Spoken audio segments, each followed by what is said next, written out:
মমতার বিরুদ্ধে লড়াই করতে গিয়ে দিল্লির তাবর তাবর নেতারা মুখ থুবড়ে পড়েছে। ভারতবর্ষের একমাত্র মহিলা মুখ্যমন্ত্রী তিনি নিজের জীবনের ঝুঁকি নিয়ে বাংলার মানুষের স্বার্থে লড়াই করছেন।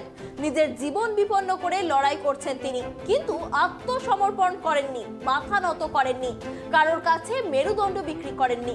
রবিবার সাগরদিঘি বিধানসভার উপনির্বাচনে দলীয় প্রার্থী দেবাশিস বন্দ্যোপাধ্যায়ের সমর্থনে প্রচারে এসে মমতা বন্দ্যোপাধ্যায়ের লড়াইকে তুলে ধরে দলের নেতা ও কর্মীদের উদ্বুদ্ধ করলেন সর্বভারতীয় তৃণমূল কংগ্রেসের সাধারণ সম্পাদক অভিষেক বন্দ্যোপাধ্যায়।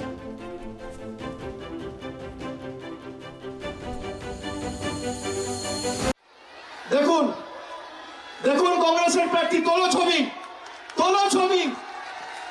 দেখুন দেখুন কি সাংবাদিক বন্ধুরা, আমার ছবি ছাপতে হবে না, এটা ছাপুন।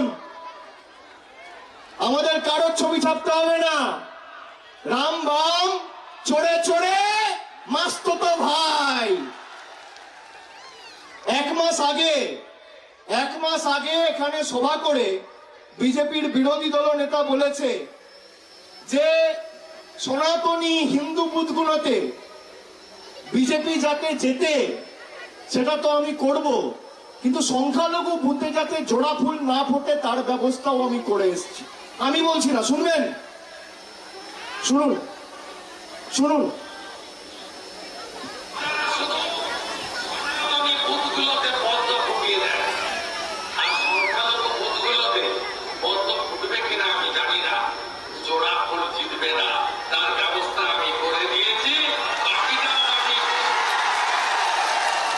তার মানে কার সাথে হাত মিলিয়েছে আমি জিজ্ঞেস করতে চাই সাগরদিঘির মাবাই বোনেদের, বলুন কার সাথে হাত মিলিয়েছে?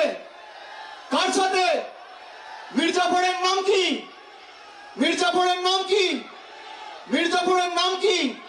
আর এই জেলার মির্জাপুরের নাম কি? এই জেলার মির্জাপুরের নাম কি? এই জেলার মির্জাপুরের নাম কি ভাইরা? জোর গলায় বলুন, এই জেলার মির্জাপুরের নাম কি? দুহাত তুলে বলুন, নাম কি? বহরমপুর মুর্শিদাবাদের মির্জাপুরের নাম কি? আরে আমি জোর গলায় বলে যাচ্ছি, বুকের পাটা থাকলে আমার বিরুদ্ধে মানহানি মামলা করো, যাও। কত ধানে কত চাল কোটে বুঝে নেব। আপনি দেখুন অধীর চৌধুরী, তার সাথে কেন্দ্রীয় বাহিনীর জওয়ানরা ঘুরে বেড়াচ্ছে, তাকে নিরাপত্তা দিচ্ছে। কোন কেন্দ্রীয় বাহিনী? সিআরপিএফ। তার অধীনে স্বরাষ্ট্র দপ্তর। স্বরাষ্ট্রমন্ত্রীর নাম কি? অমিত শাহ। যেই অমিত শাহ এনআরসি নিয়ে এসছে, সেই অমিত শাহর পুলিশ অধীর রঞ্জন চৌধুরীকে নিরাপত্তা দিচ্ছে। অধীর রঞ্জন চৌধুরীর বাংলার পুলিশ, দিদির পুলিশের উপর ভরসা নেই, দাদার পুলিশ অমিত শাহর পুলিশের উপর ভরসা। এর থেকে বড় গাদ্দার মির্জাপুর এই মুর্শিদাবাদ জেলায় কোনোদিন জন্মায়নি, আগামী 500 বছর জন্মাবেন।